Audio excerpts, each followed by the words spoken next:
I hosted another live Q&A on my Instagram, this time with Stacey Simms. We talked all about parenting and we took a bunch of questions from our followers and answered all of them. Stacey Simms is a fellow diabetes podcaster and author of the book, The World's Worst Diabetes Mom. She has raised a child from the age of 2 all the way through high school, and she's got a lot to say about the topic because she lived it. Stacey just has so many great things to say, and I'm excited for you to see it. This isn't the first time Stacey and I have spoken.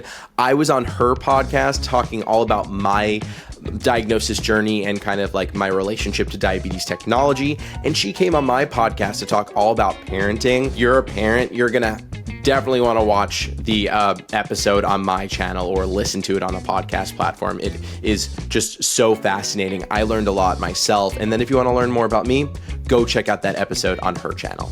If you want to see more Q&As like this, please let me know in the comments who you want me to talk to or who you want me to kind of find to talk to on these lives. I do lives on Instagram and TikTok, and then as often as possible, I'll throw them up here on the YouTube channel in case you're not on those platforms. All right, let's get into it.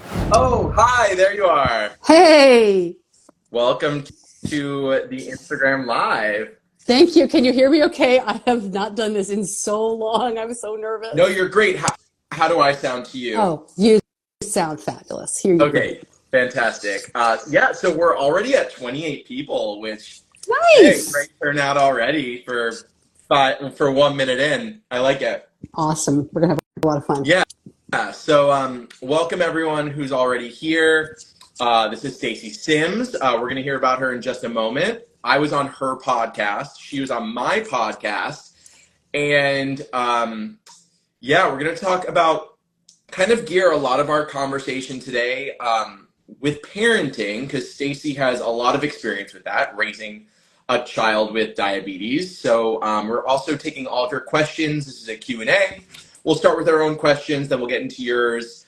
And also, if you have to leave in the middle of this, that's totally okay, because I'll be putting this up on YouTube as well. So if you want to check it out later, you can do that as well. And you should totally listen to those podcast episodes, which you can find.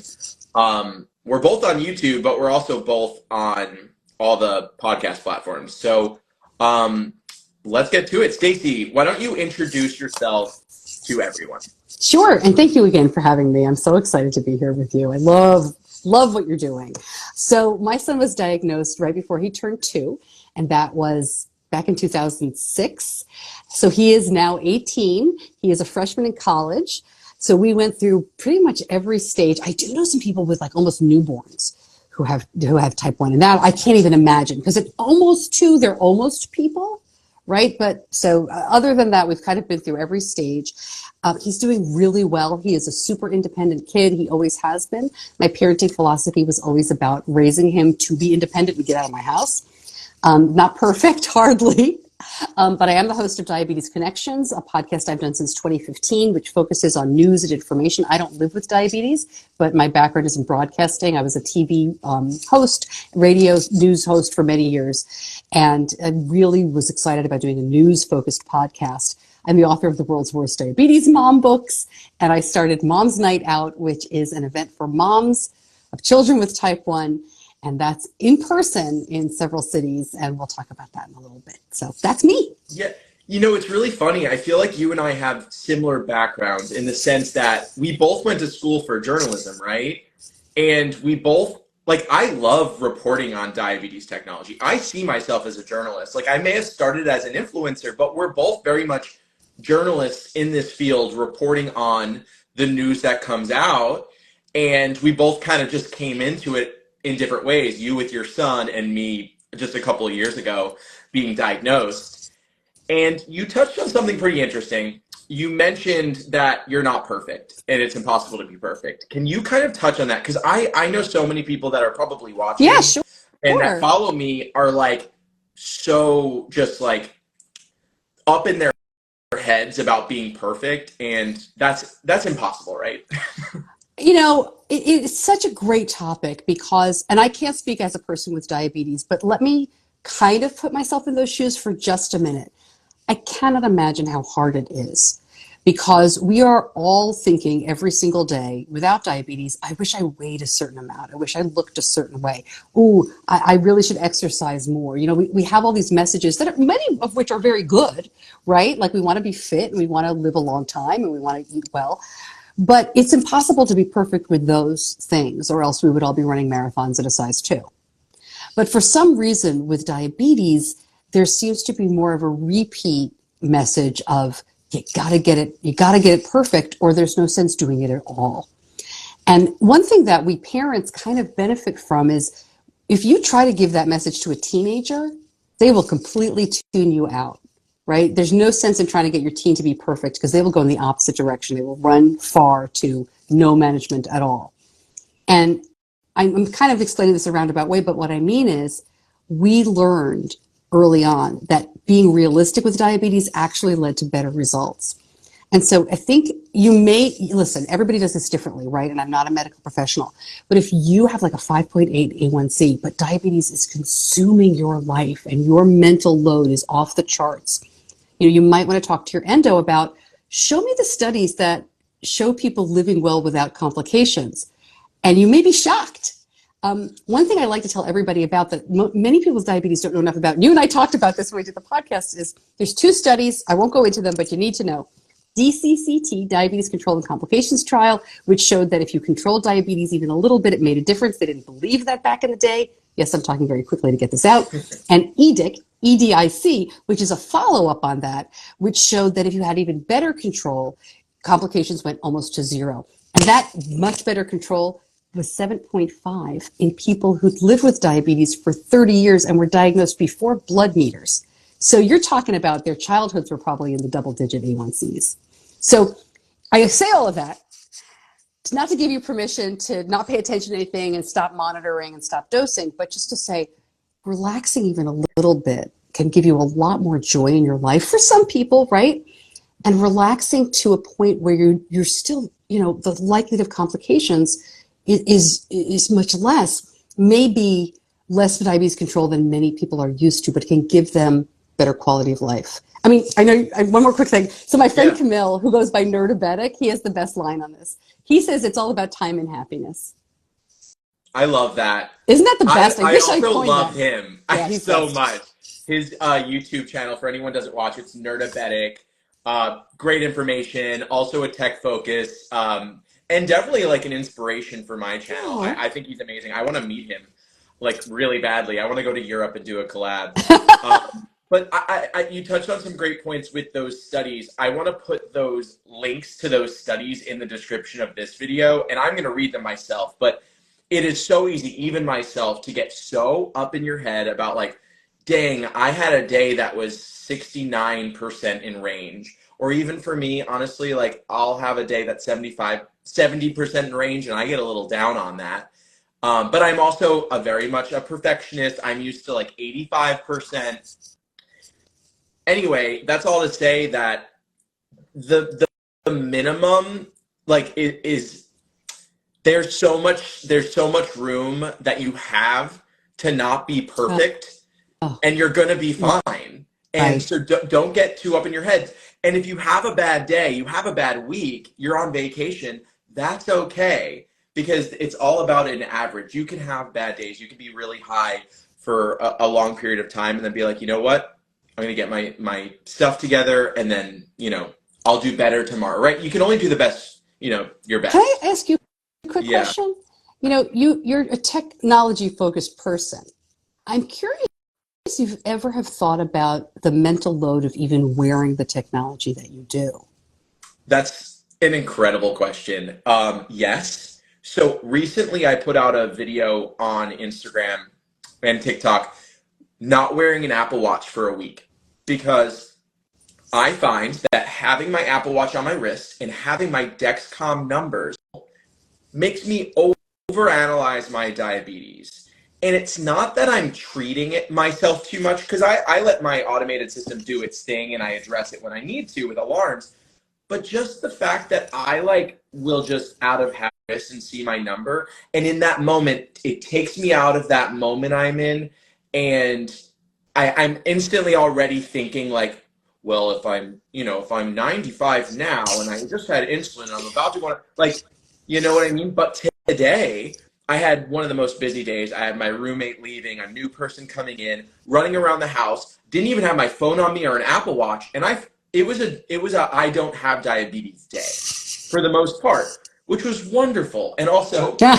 my Wi-Fi is not working, so my screens that show my blood sugar don't even work when I Wow. connect to Wi-Fi. So I literally had a tech-free, even like I didn't read emails. So I had a diabetes until now. I had a diabetes work-free day. So Wow. today was really diabetes-free, and I have to say, there's a balance you need to make, even myself. And I think because I've made it my work, it's a little more difficult for me. So I try to create moments where I don't look at it. And even on vacation, I make a big effort. I have to make a big effort. So I encourage everyone to use the technology, but also be aware of how it affects being able to live in the moment Yeah. and your mental health. You know, and don't overanalyze your diabetes. It's not worth it. Well, and it's interesting too when you talk about seeing your screens and things. One thing I talk to parents about a lot is how do you manage the mental load on technology on kids? So we didn't have a CGM until my son was 9 because back in the day it just wasn't, they weren't good enough, frankly. And I didn't want to put that on him unless I knew it would make a big difference. Obviously, it made a huge difference once we got it. But I look at all the ways that we can read the numbers and we can see the numbers. And my feeling is like if you've got a toddler and you've got screens all over your house, or you've got like the glucose is great. And I want to talk about that because I like that it doesn't have the actual number on it. But you know, you've got different ways to show numbers. And that's great when your kid's a toddler and you're busy and you need to glance at things. But then you think about that same kid who's like 12 years old. Do you want all those numbers all over the house? Their kids are coming over to play. Grandma's maybe coming to visit and doesn't really understand the numbers and might freak out. You know, you've got to kind of do this differently at different stages. I tried to give my son an Apple Watch in middle school, and he was like, it's too much diabetes in my face. I can't, I don't want it. And so he would, when he got an alarm, he would check it, but he didn't want it in front of him. And that's different for every person. So to your point, just kind of give yourself permission to assess what's around you and know that it could change year to year or month to month, right? Whatever works. Yeah. It's funny you say that about your son. I have a podcast episode planned for me and my friend Jenna. My friend Jenna, she's come on the podcast a couple times. She was diagnosed at 2, and diabetes is like an afterthought for her. Oh. It's been there her whole life, so it's not something she has forefront. So we're going to kind of talk about the differences of like how I live my life and how much I think about diabetes and how much she thinks about diabetes. It will be an interesting conversation. We already have some questions rolling in, so I want to get to those. For everyone watching, this is a Q&A. Throw in your questions. We're both going to be monitoring the questions as we go. So this one's from Follow T1Ds. Stacey, this is a good question for you. Do you have any advice on how to get schools to use the technology prescribed to kids? We are treating them one way at home and trying to put young children on autopilot at school. That's such a great question. I'm interested in hearing that. It is a great question. And unfortunately, there's not a uniform answer. So quickly, don't forget that CGM sharing is relatively new. I believe it's only been since 2015. Maybe even a little bit later, that commercially available and FDA approved sharing was possible. And I believe it was even later than that it was to more than one person. So I say that to kind of give these school districts a little bit of grace, but it's many years on now, so they should be up on it. The American Diabetes Association and their Safe at School program has redone a lot of their vernacular and their guides because of continuous glucose monitoring and sharing. So the short answer, I'll give you a couple. The short answer is you may not be successful at getting your kid to be treated like they are at home as they are at school, depending on where your child goes to school, because maybe a lot of kids and the nurse or whomever may not be able to, you know, if you're a family that every 20 minutes you're looking and you're adjusting, it's not going to happen at school, most likely. Doesn't mean your child shouldn't be safe and shouldn't be able to do all the things that they want to do. And I want to make sure I'm understanding the question. You know, they should be able to use all of the technology that they have at home at school. But having a kid on autopilot, in other words, that the kid doesn't have to think about diabetes all day, is very difficult. My son, we'll tell you how I did it. So my son, again, did not have CGM. So he went to school knowing how to check his blood sugar and use a pump.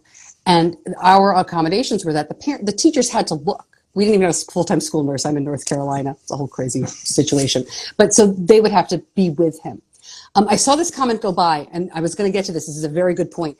I believe there is a rolling change happening across the country because the DOJ, we can link this up in the notes, has ruled recently that CGM, remote monitoring, and schools accessing that is a reasonable accommodation that parents can ask for. So the rulings are on your side in terms of 504 plans and Americans with Disabilities Act. I'm sorry, I'm talking too quickly. Wow. It is considered a reasonable accommodation. Now, just because a person is monitoring your child may only mean that they go in when there is a high or low alert, not when your child is 130 and you think they need a little nudge down, right? That kind of changes with everybody. So, gosh, I'm reading the comments, which probably I shouldn't be doing because I'm losing my train of thought, but it's such a great question. And it's good. I mean, go on. If I think of the other thing I was going to say, I'll jump back in with it. But it's not a one size fits all. Oh, I know. You cannot ask nurses to put stuff on their personal devices in most schools. Some of them will. Some staff is like, I really want to help you and put it on your personal device. It's a liability in a few ways, and it's not great for your kid because if the nurses at 2 a.m. gets your child's urgent low, like you forgot to take them off, it's a bad situation for everybody. Sorry, continue. Well, I just want to shout out Michael Blum. I'm reading your comments, and you're so informed. I can't see all the comments after people. He said it's in our 504, which I know the 504. Can you explain what that is to everyone? Sure. All right. So the Americans with Disabilities Act, protects people with diabetes among many other conditions. And Section 504 of a part of that act is specifically for school children. And it basically says schools must make accommodations to give equal education for children with these disabilities. There's also something called an IEP plan, which is a little bit more in depth for kids who need even more accommodations. Most kids with diabetes have a 504. I am not a specialist or an expert in those.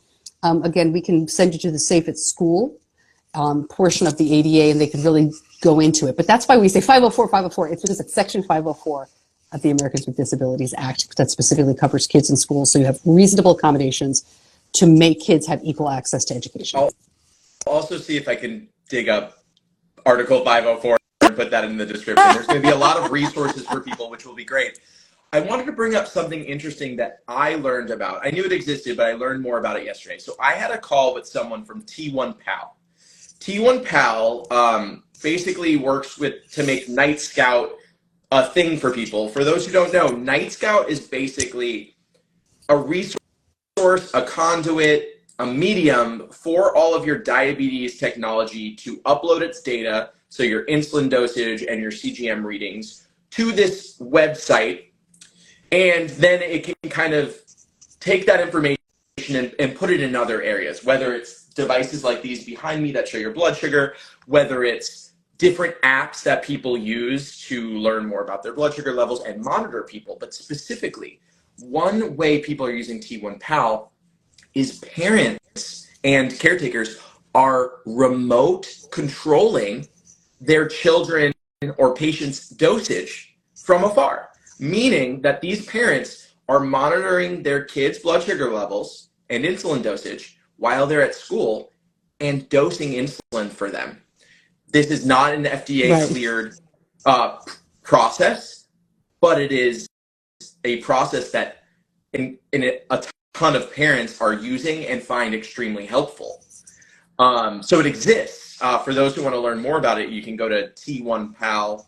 I don't know if it's .com, just Google T1 Pal. But a lot of people are doing that through like the DIY loop and all these different types of DIY systems. For those who don't know, I use DIY loop, which is not a cleared system, but it's great for me. I use it with my Apple Watch and my iPhone, and I love it. But why don't you think FDA cleared systems like Omnipod 5, T-Slim, Medtronic, why don't you think they're giving parents more ability to control their children's treatment from afar or even in the same room using that kind of connection?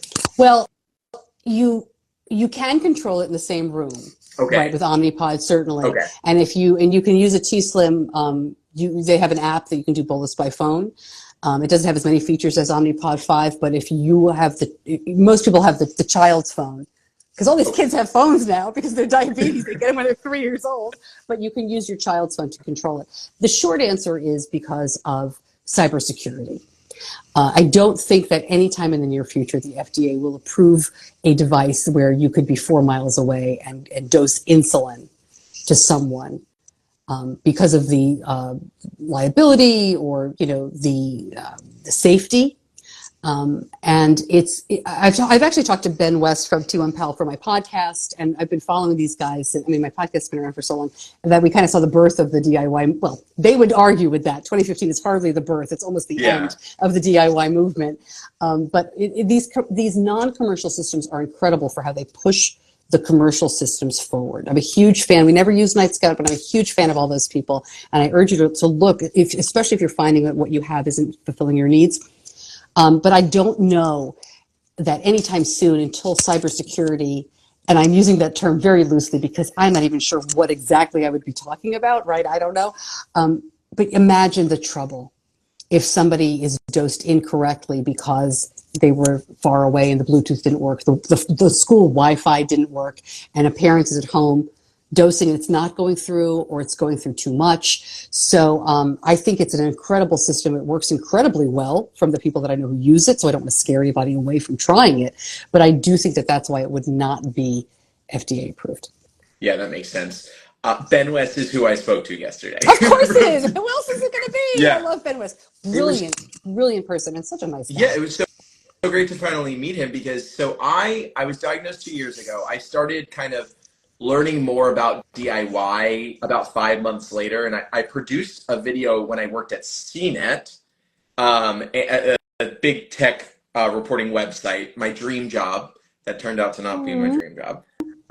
But it was very full circle for me. But I produced a video on DIY Loop at the time, but ever since then I was like, Ben West, he did this, he did this. So it was kind of crazy to be on a Zoom call with him and be like, wow, this is the person, the man who really helped spearhead DIY platforms.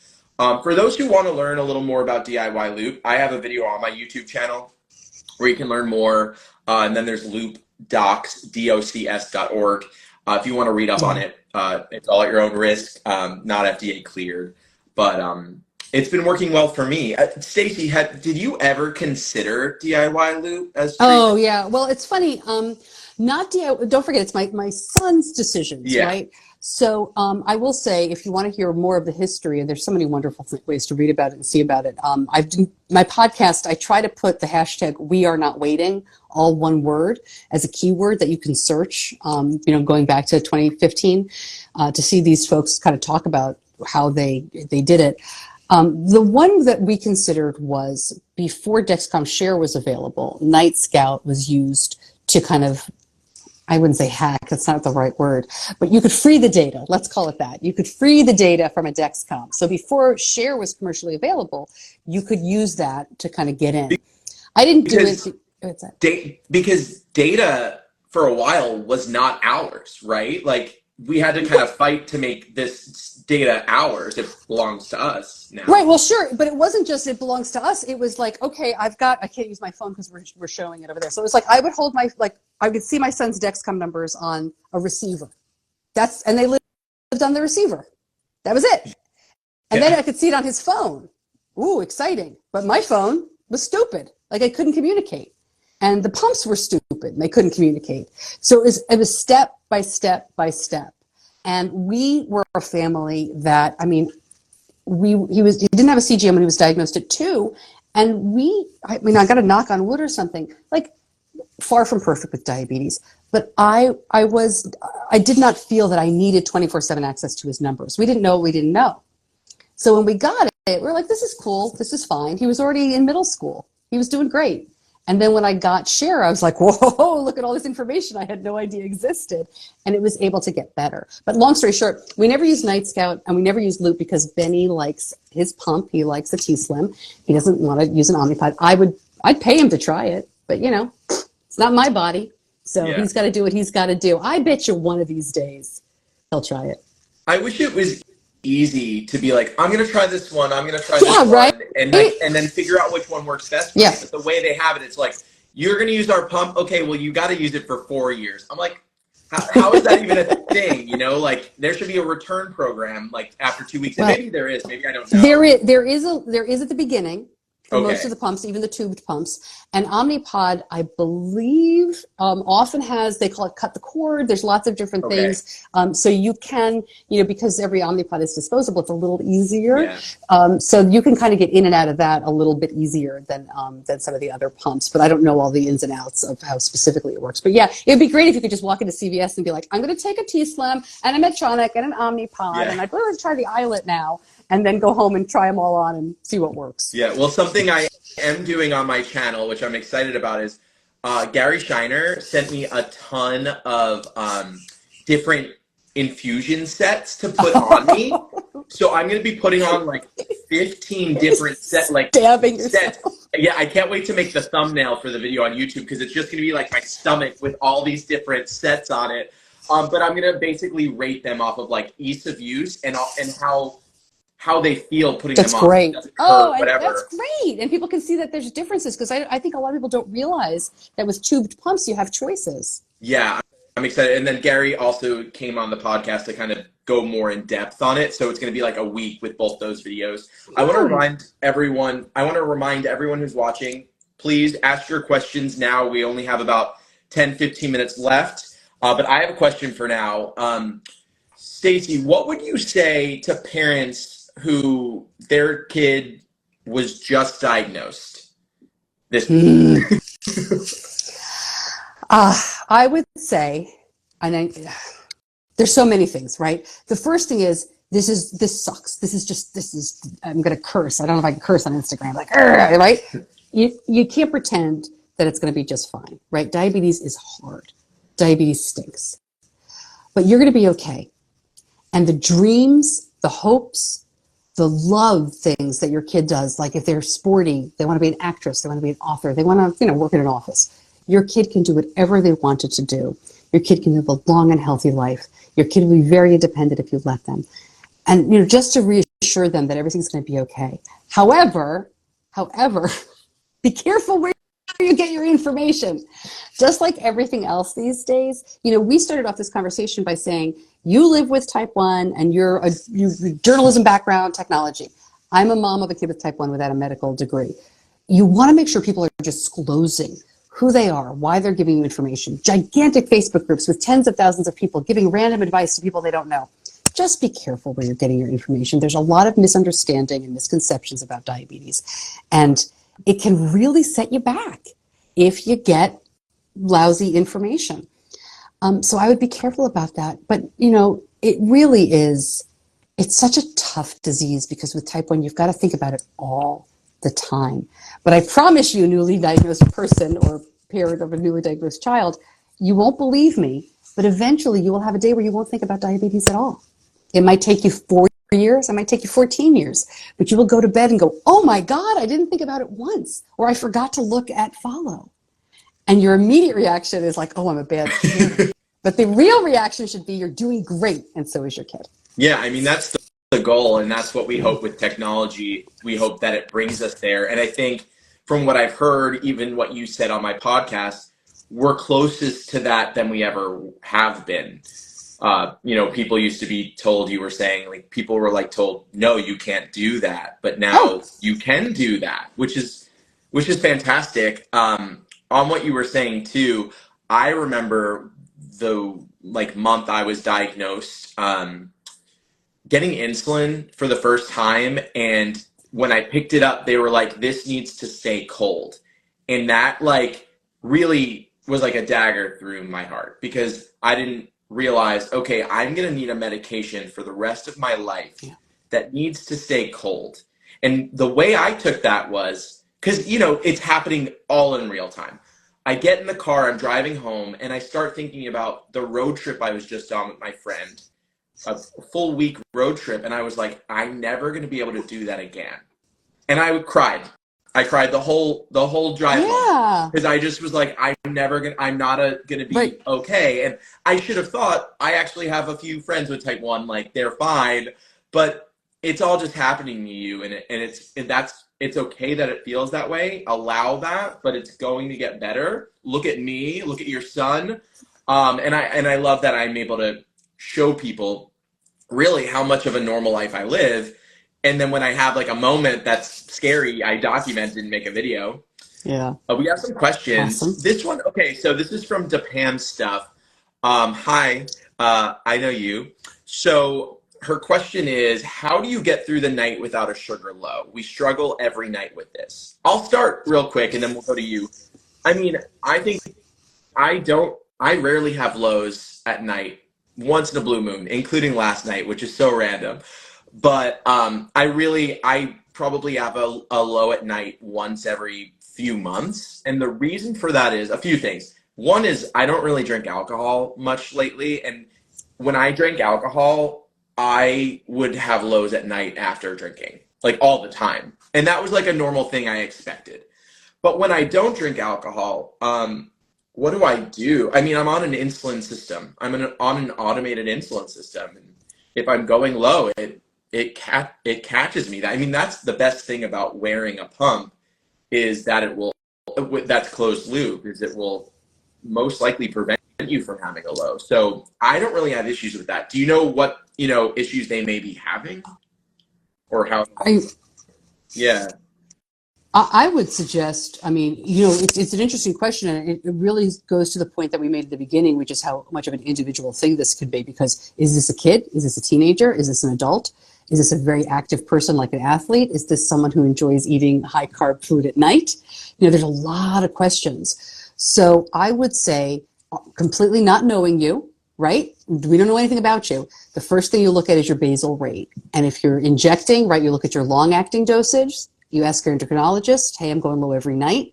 Maybe we need to work with that. If you're on an insulin pump that has basal rates, you talk to your endocrinologist about perhaps adjusting 2 hours before. Don't forget, insulin's really slow. And if you're doing basal rates, we were always told, check with your doctor, 2 hours before. I see in here, I saw it go by really fast. We get lows with our 2.5-year-old with an Omnipod. That's because you have a 2.5-year-old, and 2.5-year-olds are bananas with diabetes. Do not try to figure it out, because before you know it, they will be 3 and then 4. Your child probably weighs 27 pounds.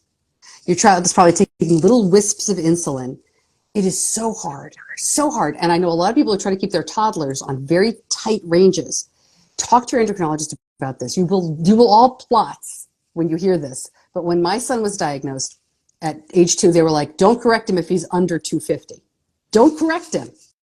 And we were like, sure, because we didn't know anything. We didn't know anybody with diabetes. And now people look at me like we're horrified. But there's a reason that our endo told us that. It's because my son was tiny and because they can't communicate when they're low, right? We had no CGM, and they wanted to keep him at a safe and steady level.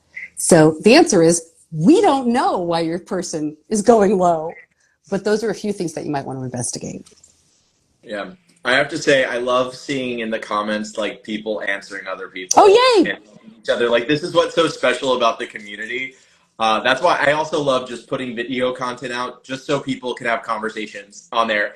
And, like, sometimes I don't have enough time to, like, answer comments. So I'm like, okay, we're covered. I know someone's going to answer it, which is so great. By the way, I saw for the person who told me that was old advice, yes, that advice is 17 years old. Wow. We don't do that. We correct him if he's under 250 now. That's crazy.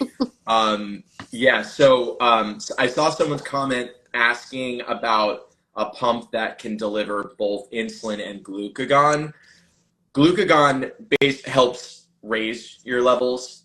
So if we had a pump that did that, it would allow for more aggressive insulin dosing, which would be great, because then we could stay in range more often, because there's the glucagon that can kind of save you from dropping too quickly or too low. The one pump company that's actively working on it, that's talking about it a lot, is Beta Bionics. They've been working on the bionic pancreas for some time now. I believe their company was founded in hopes of making that, right? So they just came out with their own pump called the iLet that only has insulin. I think this is kind of like a middle ground that they've hit in order to kind of keep working toward their goal. I don't know where it's at. I don't know how far off it is, but they are actively like working on it and testing it. So we'll see. It's tricky because it needs two. It's a tube pump, and it would basically need two tubes. So it's not like a simple. It's not as simple as like you put on your pump and through that one tube you have both going in, because that's impossible. Yeah. I have a little bit. I shouldn't say impossible, but no, yeah. it's difficult. I mean, so the bionic pancreas situation, like that's exactly how they have been formed for many years, and they've done lots of trials with kids. If you look this up, you'll see these people wearing, you know, an insulin pump and then another one that only has glucagon in it. It's really wild. But a couple of developments happened recently. Shelf-stable glucagon is only, I think, FDA approved for the last 3 years, which is your, you know, your Gvoke HypoPen and your Baqsimi is a different form. But when you had to mix up glucagon, if you remember the olden days, that's not shelf stable, so you couldn't ever use it in an insulin pump. So they got it through with that. The iLet apparently is being manufactured so they can make it eventually with the 2 cartridges, but the glucagon cartridge as manufactured now is stopped up. So you're spot on. They're still working on it. I think it'll come out. I mean, I don't, editorial statement here, I feel like the closed loop systems are so good that fewer and fewer people are, you know, the lows are not as emergency as they were. And I can speak out of both sides of my mouth on this, right? I really want that dual chambered pump. I think it's an amazing safety thing. And as you said, be more aggressive with insulin. But on the other hand, I'm worried that the insurance companies won't see the need, and there may not be a market there. I don't know. I don't want to jinx anything. we had a great question come in from Melissa25. It says, our little guy is dealing with the embarrassment of having to wear a pump. He just doesn't like being different. Any encouragement on how to help with this? He's 8 years old. I don't know why I'm getting emotional right now. Well, I do, but I need to not. So I was gay growing up. I didn't know I was, but I was different. And I was called gay, and I was made fun of, and it was really tough. I can't imagine. Tough. But I don't think I got the advice that I wish I got the advice I could give myself now, which is what makes you different makes you stronger and unique. And I think that is something worth being confident about and being proud of. And I think what you tell your son is, while you're different and life may be harder for you, you're so strong. You're stronger than so many of those other kids, and you're an android. You're bionic. You're part computer, right? Make it cool. Like, you have, like, that's cool. Like, you should even show them there's like the Justice League where there's like a character that's like the bionic guy, whatever. Like, he's part computer, right? Like, you're a superhero. Oh, and cyborg. Right, you're a cyborg. I think what you tell your son is embrace that. Love that part of yourself. It sucks sometimes, but show off that. Show off your pump to your friends. Explain how it works to them. You know, I think the reason a lot of us are picked on, and not I don't know if he is being picked on, is because, and it still happens as adults, we're afraid of things we don't understand. There's a reason people are anti-gay. It's because they don't have a gay friend. They don't understand that we're good people. Like, you know?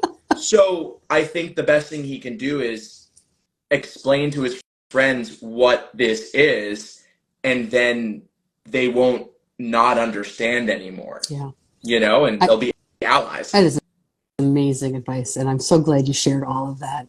I would just add, on a practical level too, if he's got close buddies, have him over for a pizza party, explain everything, show him everything, just to 2 or 3 friends that if he's embarrassed, don't do it the whole class, just a couple of kids.